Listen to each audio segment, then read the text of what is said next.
Hello guys, welcome back to another live stream then. I hope you enjoyed this live stream. Of course I haven't done one over the weekend, but I'm back today, Monday. I'm doing a match review of the Premier League, what has just went this weekend. Of course, if you haven't already saw my main channel, I did do a match reaction on the Villa game. Of course, couldn't be bothered to go live for it because it was just a shocking performance. And yeah, but we'll talk about the game. But I've got one guest today, and we're joined with Manny. You alright, mate?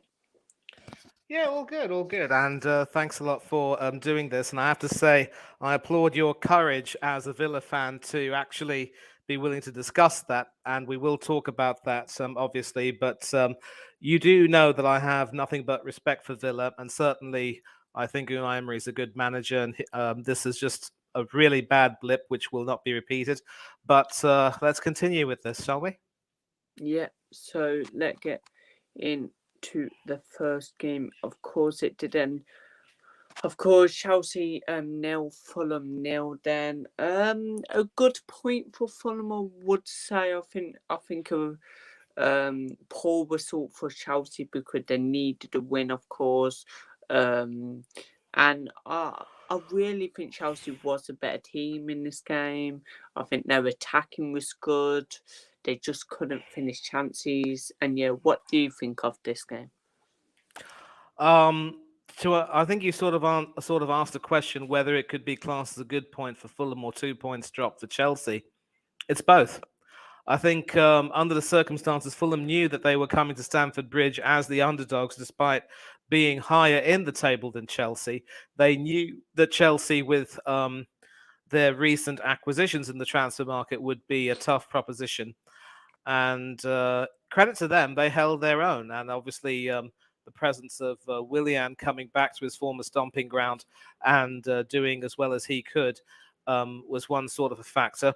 Chelsea obviously would have wanted to avenge their defeat to Fulham earlier on in the season, and they couldn't do that. So, in many ways, Fulham did what they needed to do. They withstood Chelsea's attacks, and they got a well-deserved point and a clean sheet for Bernd Leno, which would do him and the team a world of good as they chase a possible European place. And as for Chelsea, it may be too soon to say that those signings won't work, but as much as they need time for the new signings to gel, time is running out in terms of matches they have in the Premiership, and they've also got the Champions League to deal with. So I guess it was a little bit of both, and obviously Chelsea can take a few positives, but in the end, they know they should have gotten the 3 points. And I think Fulham, in stark contrast, would be very happy with the 1 point that they got. Yeah, I agree. I think Chelsea now need to just go on. I don't know who they've got. They've got West Ham on the weekend, so they need to be picking up a win there. But it was, of course, a good point for West Ham on the weekend. But we'll get on to that anyway. So the next game then is probably the chalkiest. The probably the more. I would say like what do you call it now? The shock game. Like no one expected Arsenal to lose this, but Sean Dyche's first game, of course, Everton won, Arsenal nil. I said another day, Sean Dyche will be a person to get Everton back up that table. He done it with Burnley, got them to stay up. Yes, Burnley fans wasn't happy when he got sacked, because they wanted him to stay. And I agree. I think Burnley would still be in the Premier League if Sean Dyche was that manager now. But yeah, of course, a good win for Everton, of course. And poor result for Arsenal, to be fair. Not a best, but of course City lost as well. I think a lot of people seem to be struggling with poor Wi-Fi's at the moment, and you're no different.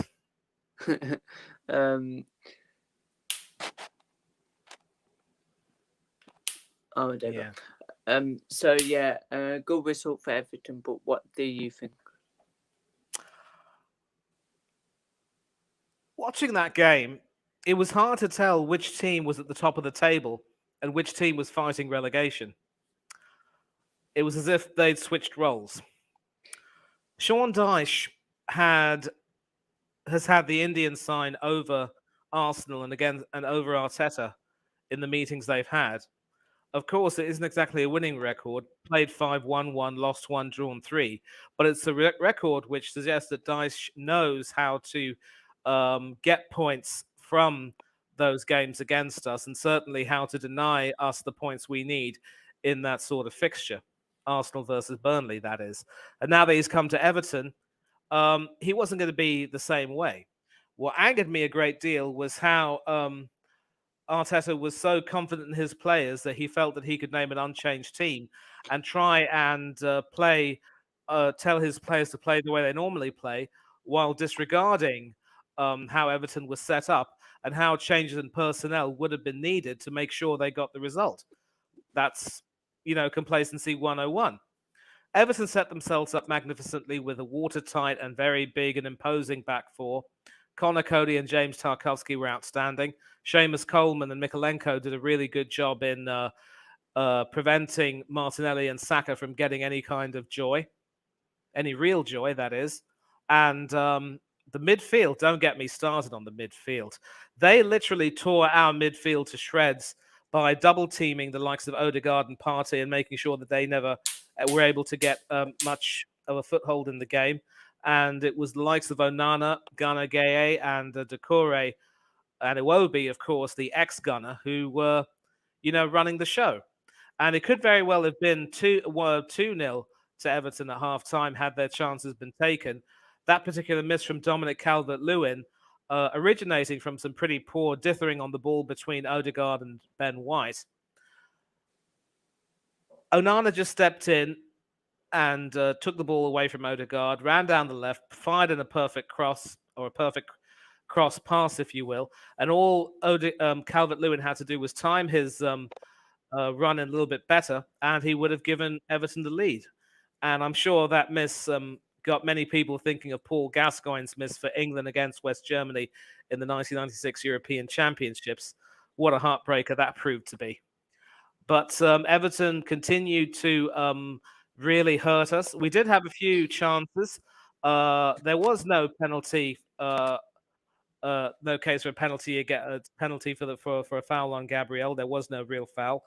Saka did have a shot cleared off the line by Connor Cody, and Pickford was forced into making a pretty risky save, which thankfully wasn't for Everton, wasn't punished. But then when Tarkowski scored, it was the continuation of that strategy.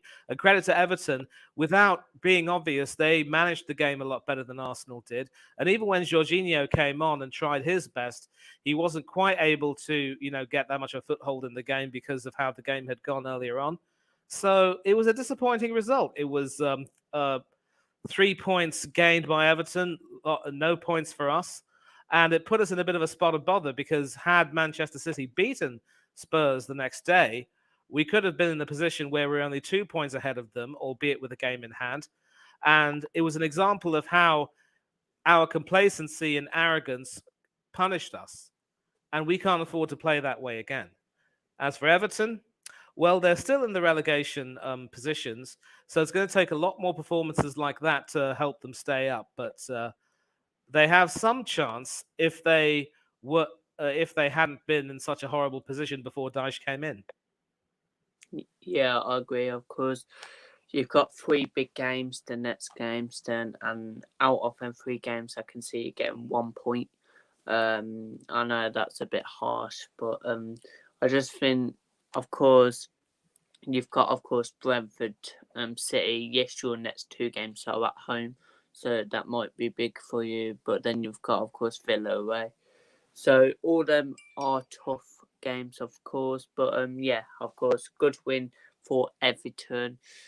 Can Everton stay up? I think they might.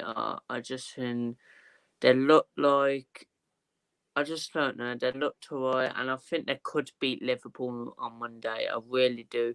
I saw some Liverpool fan put on Instagram or Facebook that let just lose 3-0 against Everton. Let just give them the 3 goals. But yeah, of course their next game as well. 3 games Everton. They've got Liverpool away. I think of course, Liverpool are in bad form, so they could win there. Then they've got Leeds at home. Again, Leeds in bad form, but Leeds probably have a manager by then. And then they've got Villa at home. So, yeah, big games for Everton coming up. But yeah, next game then, it is Aston Villa 2, Leicester City 4. We'll start with you first, Manny. What do you think of this game? I said it on our stream, and I'm sure you must have caught that. It was a terrible blip, which under Unai Emery will not happen again. And it was a freak result, really, Bailey, because twice you guys led and twice you were pegged back, and you kept attacking Leicester greatly, but a few defensive mistakes really cost you. And of course, Boubacar Kamara had an absolute nightmare. I wouldn't be surprised if he was completely dropped to the bench. And it's saddening because that defense, which certainly looked... Yeah, go ahead. I don't think he should. It's like a player, yeah. He's been our best player since he's joined us. And he only made, probably 1 or 2 mistakes and 1 game. So he can just, of course, Unai Emery will speak to him, get him going for Manchester City, because he is a class manager, and he's gonna go out there and say, we've got Manchester City who are in bad form on Sunday. If we play like that against Leicester, then Man City are gonna punish us. And I think we will say that, but yeah, carry on. Yeah, but like I said, it was definitely a blip because you kept attacking, and it was the defensive mistakes that really cost you, and Leicester looked to be up for it. I think it's fair to say that Brendan Rodgers is one of the luckiest people you could ever see in management right now, because if you were to throw him into the river, he'd come out with a trout in his mouth. At one point, Leicester were bottom and looking really desperate. Now they've climbed up the table, and people were thinking that maybe the recovery would be genuine. Then it stalled a bit. They're not going to get relegated, though. There are a lot worse teams than them, and they should be fine. But this win was a welcome win for them. And Aston Villa is still a team on the up. It's still 5 wins and 1 draw out of 8. Of course, the 2 defeats have been at home. Not ideal, but certainly something that can be improved. And I still think that with your consistency, you should still be able to finish high in the table. And I do still have you clinching a place in Europe, maybe in the Conference League or possibly in the Europa League. We will see what happens. Unai Emery will definitely analyze that game. The players will also be given the talking to. And one thing I've noticed about Aston Villa is that they very rarely have a very bad game 2 games in a row. So we will expect an improved performance from them in the next game against Manchester City. I know you drew against City at Villa Park, and that was a fine performance, in my opinion. And you'll have your work cut out against Haaland and company, but I'm rooting for you. We should have beat City at Villa Park. We got that goal disallowed. What Sky Sports said it shouldn't have. Liverpool fans, everyone was literally saying it shouldn't have got disallowed, and Villa was robbed. So we should have beat them at Villa Park this season. But yeah. But yeah, it was a disappointing result for Villa, of course. The next 3 games are big. Of course, we've got Manchester City and Arsenal the next 2 games. If we get points out of them games, I'll take it. I think, of course, Jack Grealish will probably bag a hat-trick against us. But yeah.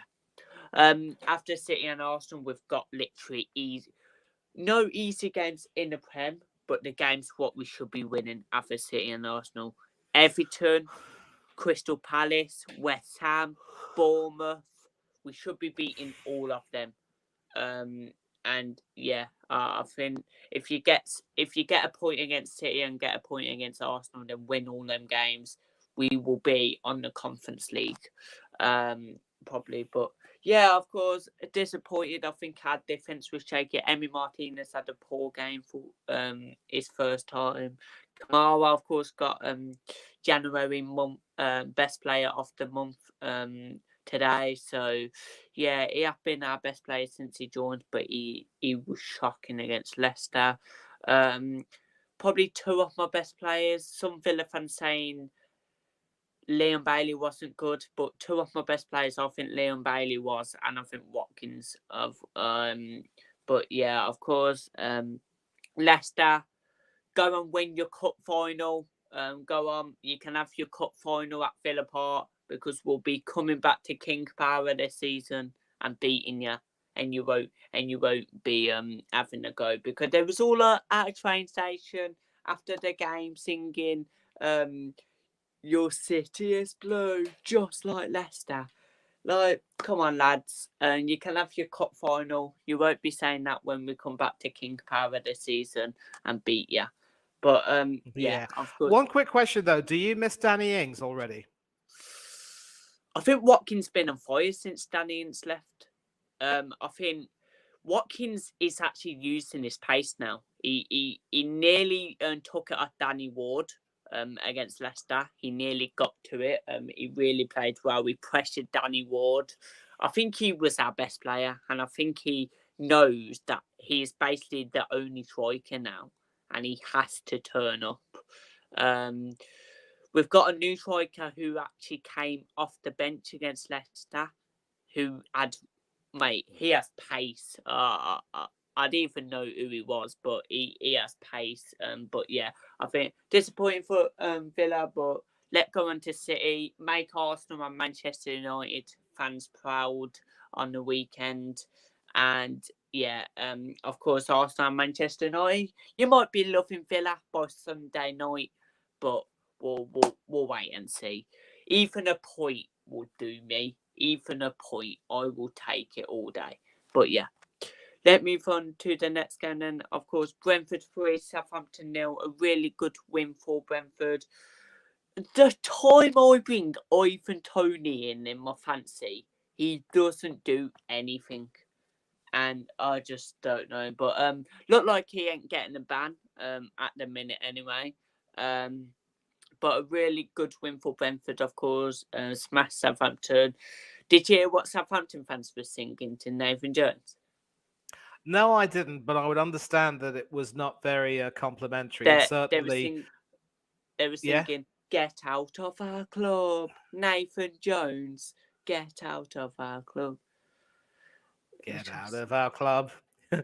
I mean, it's not really surprising because obviously they loved Hasenhüttl, but he had to go because results weren't good enough. And now with Jones coming in, things aren't really that much better. So, it is what it is. And this is a silly thing here. I'm actually being honest with this. I think Southampton should have got Dean Smith or Steven Gerrard. I wouldn't recommend Steven Gerrard. Dean Smith is certainly a decent shout. Of course, Smith getting fired by Norwich City doesn't really help matters, but at least Smith has some experience in keeping. He was good at Villa. Yeah, Smith was. Actually sacked him as well when he got sacked from Villa. Yeah. So obviously Jones has come in to try to fill a huge void, and it hasn't really worked out so far. And I don't know if Southampton can recover from this. Brentford is still a team on the up with or without Ivan Toney, so there's really not much to say about them. But Southampton, it is hard to see where they go from here, really. And I just don't know if they have a team that really is capable of driving them out of this mess. So it's hard. Yeah, just keep talking. I'm trying to get my charger for my iPad. Yeah, I mean, currently the Saints are being dragged down to purgatory and there's nothing much that can be done. And they certainly got stung by the Bees to the tune of 3-0. It really is kind of hard to imagine where Southampton can go from here. But I think knowing Southampton, they were relegated from the Premier League a few times and they bounced back. So bouncing back shouldn't be a problem. And, with their history and pedigree, they should be fine. But I'm sure they wouldn't want to be one of those clubs which enters into that cycle of being too good for the Championship and not quite being able to hack it in the Premier League. So it's going to be difficult. They're going to have to fight hard, but it really isn't looking good for them. I don't know where my charger is. How much is your battery, mate? 4. Oh, mate. Where the heck my charger go? Sorry, guys. No. We'll just try and get through these, of course, quick. My battery does go slow if I find my charger. Yeah. So, How about which? Is that? Nothing. I'm just saying that we can talk about the next game if you like. Yeah. Next game then, I've called Brighton have probably 1, Bournemouth 0. I think Bournemouth go down in my opinion. I think they go down with Southampton, and of course, the worst Midlands team, Wolves. But yeah, 1-0 win to Brighton. I did back Brighton to just nick it 2-1, and Brighton fans were coming to me. Oh, we ain't just gonna nick it. We're gonna batter them. I'm pretty sure you've just nicked that game. And yeah, 1-0 win. I didn't really watch a game, of course. I was at Villa, but a good win for Brighton. Poor result for Bournemouth. Like I said in our stream earlier, though, Bournemouth should have got in a manager who knows the Premier League and all that. But yeah, what do you think? Yeah, we're going to talk about that because actually I am involved with a Bournemouth fan channel, Up the Cherries in all departments. 3 terrific people who talk about all things Bournemouth. I come on their shows very often and we have a really good crack. So Bournemouth are a team close to my heart. And of course, Mr. Ramsdale is a former Cherry. But I think it's quite clear that Gary O'Neill really was only given the job. Charger. You found it? Yeah. Well done, mate. Well done. I think it's clear that Gary O'Neill was really only given the job of Bournemouth manager based on the goodwill that he was able to foster after the sacking of Scott Parker. But again, with Scott Parker leaving, it was a case of any port in the storm, and Gary O'Neill did his job. I was one of a number of people who was saying that, you know, if it isn't broken, you shouldn't fix it. And O'Neill should be given the job until the end of the season. But it's just alarming how things have just suddenly started to go down in terms of results. The performances haven't necessarily been bad. In fact, a 1-0 win would suggest that the Cherries more than held their own against a Brighton team that's still on the ascendancy. But with Leeds having sacked their manager, and I'm sure we'll get onto that, it might not be long before Bournemouth decide to, give Gary O'Neill his, P45 and tell him that his services are no longer required. But having said that, can Bournemouth afford to be in a situation where there are 3 managers in the entire Premiership season? I'm not too sure that would be a good look. It could very well be that Bournemouth stick and twist with O'Neill until the end of the season, and then O'Neill leaves, or he stays on as the assistant coach under a more experienced manager charged with the task of either getting them back into the Premiership or improving from their Premiership campaign. I still think that there are some really good players in that Cherries team. And when they get together, they are capable of some decent performances. It's just a shame that performances aren't translating into results. And their run-in with games against the likes of Newcastle and Arsenal and Liverpool and others, it's going to be difficult. And the Newcastle game in particular will see Eddie Howe, Callum Wilson and Ryan Fraser, among a few others, returning to their former stomping ground. It'll be hard in many ways for Bournemouth fans to see what Eddie Howe's done with Newcastle and now how the likes of Wilson and Fraser are contributing. And it could very well be that match could be O'Neill's final game. It's a shame, but I think we can see that with Everton sacking Lampard and bringing Dyche in time for the clash against Arsenal, it proved to be a bit of a masterstroke because the pressure was off. The only thing, though, if Bournemouth sack their manager, I've got some managers who could be in charge, of course. Lampard, Steven Gerrard, Dean Smith, Jesse Marsh could, Bielsa. It is loads of managers out there. Even Poch, I know he won't want to go Bournemouth, but there are loads of managers out there who Bournemouth could actually get quality, who knows the Premier League.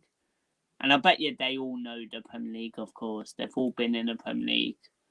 So, yeah, I wouldn't get Steven Gerrard because I don't think he will keep you up. Poch, I think you might. Jesse Marsh in the middle. Bielsa, I think you could get him. He's a good manager, to be fair. But yeah, Brighton, however, it's a great win for Brighton, to be fair. And Brighton on the way to Europa League, maybe. Just get 4 or 5 more wins, Brighton. Then you might be half there. Because we've only got 4 months until it finishes the season. And guess who Brighton play last game of the season? Aston Villa at Villa Park. Yeah, It could be winner plays Europa League. Imagine. could very well be. I can tell you right now that Bielsa won't be considered for the Bournemouth job because the drama he brings just won't be worth it. I definitely don't see Lampard making an immediate return to management with another Premier League team. Gerrard will probably not be interested, so it will be hard to see who could take the job. Dean Smith, again, is a decent shout. Experience and all that, but again, it will remain to be seen. And it's just sad how things have turned so badly for the Cherries. Things have gone sour. You know what I would have went? If he didn't like Manchester Rangers and that, I would have went Michael Beale. Like, I think he's a good manager. Of course, he went to QPR for like, 10 in 10 games.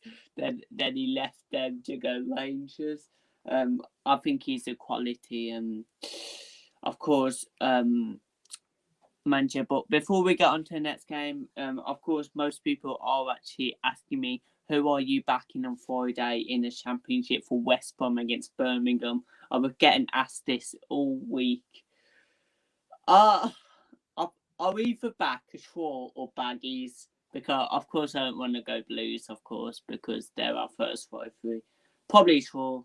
I think I don't want any West Midlands teams to win, of course, but yeah. And Carlos Corberán, believe it or not, was considered an option for Bournemouth. But this what Sky Sports was actually talking about earlier. They were saying, Birmingham West Brom on Friday. Will West Brom still have a manager by then? They were talking about that because, of course, he's in a Leeds. He could be a Leeds manager. Here's the thing, though. I mean, given the job he's doing with West Brom, why would he want to leave that to go for a manager team which could end up being back in the Championship? I'm really not too sure that he'd be interested in that. And obviously, I know that a lot of Huddersfield Town fans still value him highly for the work that he did with them the previous season when they almost got promoted to the Premier League, only for Forest to pip them to the post. But the way he left was not really the best. There are still some ill feelings there. The only thing, though, you wouldn't want to mention Leeds anyway, because Leeds and Huddersfield are rivals. So why would he go from Huddersfield to West Brom and Leeds? He wouldn't want to manage another team who actually was rivals with his whole team. No, doesn't make sense. Yeah, I get that. I mean, the entire Yorkshire collection, Barnsley, the Sheffields, Wednesday, and United. Just like Scott Hogan, of course, leaving Villa for Birmingham. Just like West Brom was linked with Marvelous Nakamba, but Marvelous Nakamba, of course, didn't, of course, rejected. Actually, I made a song. Well, Villa fans made a song. We were singing Marvelous Nakamba, he from Bruges. Marvelous Nakamba, he hates the rock and blues. That was the song, but then we made another song. Marvelous Nakamba comes from Bruges. Marvelous Nakamba, he hates the rock and baggies. That's because of course he did reject baggies and went out on loan to Luton. I think Luton are on fire, by the way. I think they're a class team. But yeah, next game then. It is Manchester United 2, Crystal Palace 1 then. Bruno Fernandes with, of course, both goals, of course. Casemiro, red card, of course. Strangled Will Hughes. Then, of course, Gabby came out, and Gabby Bonner came out and said Casemiro should have got arrested. I don't know if that was sarcastic, but they will use, of course, a Liverpool fan. He went in front of the Manchester United fans and like going like this, and Man U fans was, of course, swearing at him and stuff. But what do you think of this game? Good win for Man U and could be in the top 2. Yeah, good win for them, definitely. Obviously, they're going to have a lot of work to do to try and catch up with both City and Arsenal, but obviously they needed to get a good result after just failing to win at Selhurst Park, and they got that. The Casemiro thing, it just goes to show that for all of the experience that he brings to United and how well he did for Real Madrid, there is still a little bit of I don't know. There's that madness in him, and that needs to be tempered a great deal. And it's really disappointing to see a guy like him resort to that sort of behavior. Someone who's seen the likes of Granit Xhaka do something similar like that and get sent off. I know I can tell you firsthand that it's not really nice as a fan to see that, but testament to the spirit of United that they were able to withstand that and pull through for the win. Palace, again, they're a team that will certainly compete and punch above their weight, but they just don't seem to have that X factor that will turn draws into wins and losses into draws. I think a mid-table finish is really what they can really hope for, again, which will be a little bit disappointing in some respects because Vieira is, for all intents and purposes, rated very highly. But, it was a disappointing result for the Seagulls, but I think the Red Devils, it's another win, and all they can do is keep winning their games and do what they need to do. And they would have been kicking themselves after the Arsenal game, but at least they've recovered the right way, qualifying for the EFL Cup final, progressing in the FA Cup, and of course they've got the Premiership, and let's not forget they've got the Europa League playoff. They certainly wouldn't want to lose that playoff if it means missing out on the direct route back into the Champions League. Bailey? Oh, yes, sir. I thought, I agree. Of course, Manchester United, of course, they're a big team, and if they beat Leeds, they will be on the same points of City, and I will be watching that game. I hope Manchester United batter them. I don't think Leeds will get a Manchester win by them because it is, of course, on Wednesday. At least if they get a Manchester win tomorrow, and he probably won't out in Manchester Wednesday, but he could be at a game. It depends, of course. But yeah, good win for United, and yeah, move on to the next game then. Of course. Wolves 3, Liverpool 0. A really good win for Wolves, of course. They're battling Liverpool, mate. If you lose against Everton on Monday, Jurgen Klopp has to be sacked, because I'm pretty sure if Villa beat City going into Monday, Liverpool could be out of that top 10. I'm pretty sure, and it will be disappointed. So, yeah, good win for Wolves there. Of course, no one expected them to battle Liverpool, but yeah, what do you think of this game? As much as people can say that result wasn't expected, it's another poor result to go with the litany of poor results they've had in the season. That's just gone sideways fast for Liverpool, and more's the pity. We all know how good manager Jurgen Klopp is. We all know how good the squad is, and yet something just hasn't been on. The chemistry's been off. Nothing's been working for them, and it just proved. I think Wolves were smart enough to take advantage of those moments and completely batter Liverpool into submission. I think Klopp's lineups and tactics have got to be called into question. I don't think he'll be sacked, though, because there is, of course, this thing that every 7th season things go to pot. And just when you think that things may be getting really worse, they do tend to recover and they end up finishing a bit higher. And Liverpool have shown that they are still capable of that. The only problem is with a result like this against Wolves, you just wonder what would it take to bring that run about. So again, I don't think Klopp will be sacked now, but he will be asked to leave at the end of the season because effectively it's a write-off. I think they're out of both cup competitions. The Champions League, they've got to face Real Madrid in the knockout stages immediately, so that could almost be a write-off if it weren't for the fact that Real Madrid have been losing of late. But again, it's hard to see where Liverpool go from here. I think a full reset would be the best thing that they can hope for. As for Wolves, again, they're still not out of danger. They need more performances like this to stave off any and all competition. So they just can't look at this win over Liverpool and say everything's rosy in the garden because Liverpool have been awful this season. So it was a good win for Wolves, but an important win for the Wolves. They needed it. As for Liverpool, they need answers, but all they have is questions. Yeah, I agree. They need to be now getting, of course, the results. Liverpool, of course, their next games, of course, they start on Monday against at Everton side. Of course, it's a derby, so of course, Liverpool probably be up for. I'm definitely watching this game. But Liverpool next 3 games, of course, in the Premier League, they've got Everton, then Newcastle at St James's as well. Then they've got Crystal Palace, Manchester United.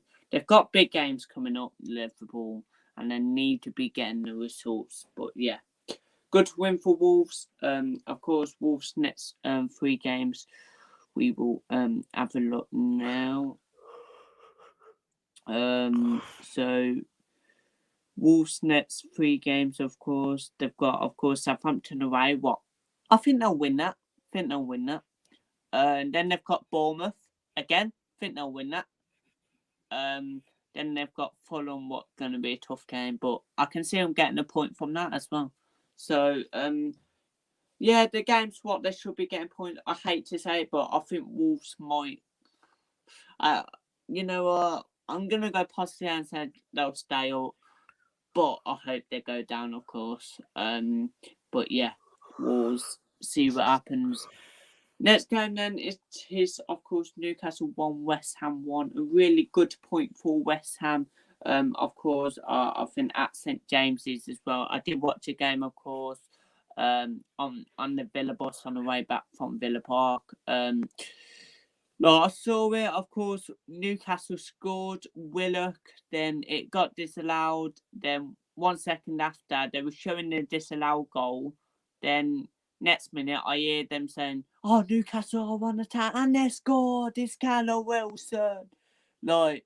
I don't know what happened. West Ham must have given it away. But yeah, a really good point for West Ham. Can they get the points on the board now? Because of course they will wanna get the points on the board. Of course, West Ham, of course, next 3 games. Then they've got, of course, Chelsea. Chelsea are in bad form, so they could get something out there. Then Spurs. Again, Spurs are in really bad form, basically. So yeah, they've got 2 derbies actually, in a row. Then they've got Forest at home. Forest are actually playing pretty decent. So if they get, let's say 4 points out of them 3 games, then I think that will be good. But yeah. However, for Newcastle, then of course, I think they might just flop in the league. Of course, I'm definitely watching a game on Saturday. Actually, if I'm back, I know I'm going to a football game. But yeah, of course, I think Newcastle might just flop because they're in the EFL Cup final, so they'll probably focus on that, getting the win in that. But their next 3 games in the league is Bournemouth, Liverpool, and Manchester City. So big games for Newcastle. And yeah, but what do you think? Good point for West Ham, obviously. And as for Newcastle, definitely a disappointment because these are the games that you would expect them to try and win. And I think Newcastle have pretty much discovered that they're going to have to struggle and have games like this before they can really challenge. And of course, they do look as though they are challenging greatly for spots in Europe. And he's hoping that they can get it. And they're still going from strength to strength, but they are just going to have to make sure that their front line is still firing. And getting in Anthony Gordon from Everton could potentially help them, but he is going to have to try and settle in, of course. And they can still move ahead. And West Ham, they need all the luck they can get. They need all the points they can get. And if they can stay up, it will add to Declan Rice's transfer value. David Moyes also has shown that he is rather lucky, but he still technically isn't quite out of a relegation dogfight just yet. So West Ham need to continue working hard and getting these important results because they're going to need the points. Yeah, I agree, of course. Let me just do this.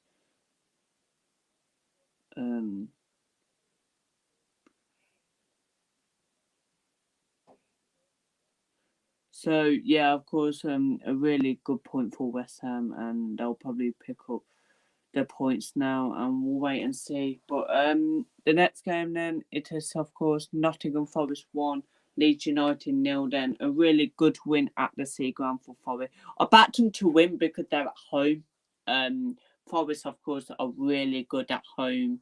They're probably one of the best home teams in this Premier League this season because they're strong at home. But of course, yeah, Forest, of course, a really good win. Of course, Leeds sacked Jesse Marsch now. Well done to Forest on sacking Jesse Marsch. Of course, Forest are the 10th best home team, by the way. But yeah, I think, it could be trying then. Forest next 3 games are Fulham, Manchester City, and West Ham. So big games for them. However, for Leeds, of course, they've got Manchester United, and Everton. So big games. But really good win for Nottingham Forest, and they can now go up the table, try and get that mid-table. I don't think Forest will go down, but we'll wait and see. But what do you think? First of all, Keylor Navas, what a quality keeper he is. He deserves a lot better than to be second choice at PSG or playing at a mid-table Premiership club. Certainly, he was in many ways the difference because Leeds were throwing the kitchen sink at Forest, and he was able to save quite a lot of things, a lot of shots, and he ensured a clean sheet.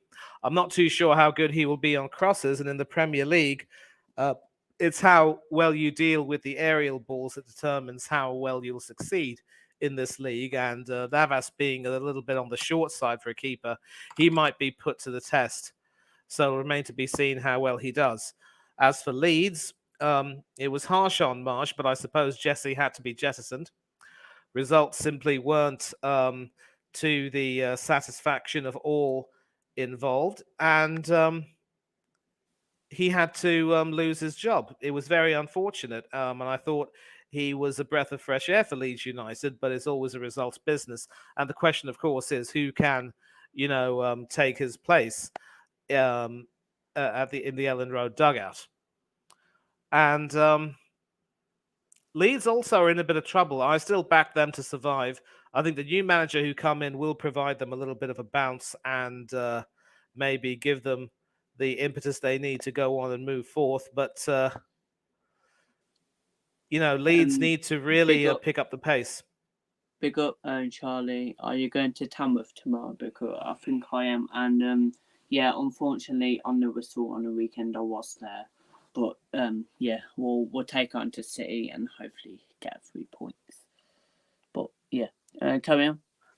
Yeah, so basically Leeds pretty much know what they have to do.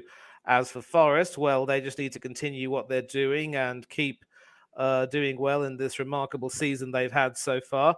They should definitely stay in the Premiership, and at least hopefully, in theory, with the players they've brought in to their squad, they won't need to do any kind of transfer business over the summer. Just allow them all to settle in, and that should be enough. But you just never know. Yeah, Charlie said, I am not going to Mobile and going on Newton. It ain't next Tuesday, it's a week after, 21st. I'm pretty sure it's the 14th next Tuesday. So, yeah, it's a week after when we end at school. So, yeah, and yeah, of course, it's going to be fights at that game. So, I am going to enjoy, of course, non-eating French, you know. Probably going to bring pyros. Might be pyros in the Tamil Fend as well. We'll wait and see. But yeah, we'll beat Nuneaton. We'll win in the league. But the last game then, of course, Spurs won, Manchester City 0. Then a really good result good 3 points for Spurs. Man City have not scored at a Spurs stadium yet, and Spurs have just got a clean sheet yet again against City. Winning 1-0. I think they played really well going forward. I think Son is on fire at a minute, to be fair, the last couple of games. He looks like a quality player. But yeah, really good win for Spurs, of course. Manchester United, Manchester City, you're going down. No, I'm only joking. But Champions of Europe, you'll never sing that. But yeah, I think, of course, City, you know, we're coming for you, City. Charlie, say we're coming for you in the chat, because we're coming for you, Manchester City, and we will be winning. We'll be beating you Sunday, because, of course, Aston Villa are the club who can go and lose against Leicester, then beat one of the top 4 teams. That's how it is with Aston Villa. But yeah, Manny, what do you think? I never thought I'd see the day when Arsenal would be thanking Spurs for their help, but here it is. We had no right to be ending up celebrating still being 5 points clear, because City, for all intents and purposes, were supposed to win. I never really bought this stuff about Spurs being Manchester City's bogey team, but it worked out the way it did, and what a shocker.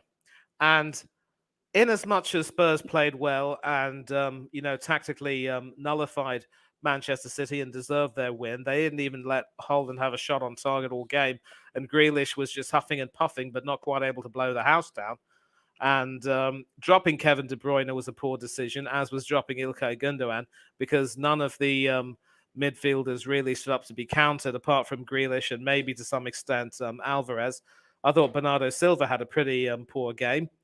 And then, of course, the defense, Nathan Ake as a makeshift left back and no wing backs.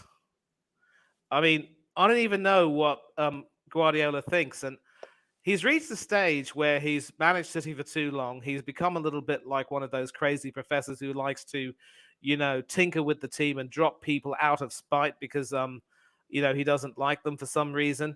Getting rid of Cancelo was, is something that will really come back to hurt them. One of the worst cases of cutting off your nose to spite your own face I've ever seen.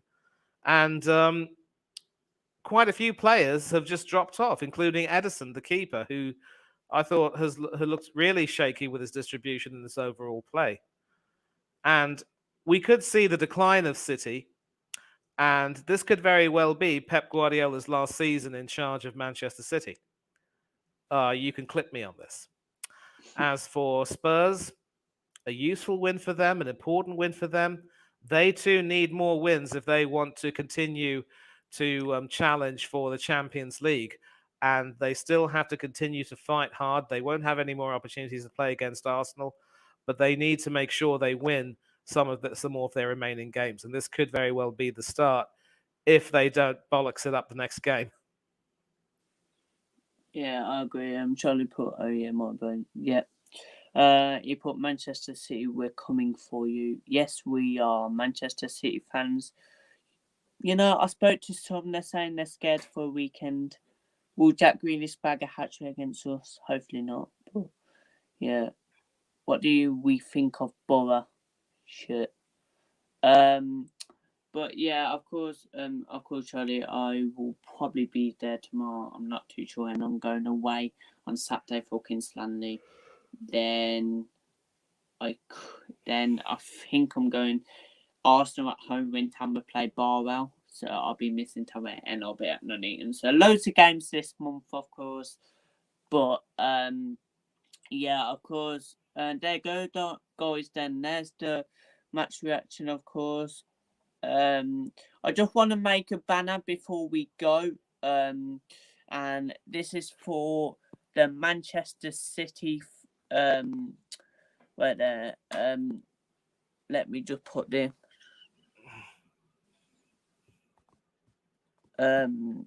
So right there, and I'm gonna make 2 banners right there. Manchester City fans, you might be angry with this, but yeah. So there's one. That's the first one. Then the second one is this at the bottom right there. There you go, guys. I'm gonna leave that on. Man City fans, you can come to me on a weekend if you beat us.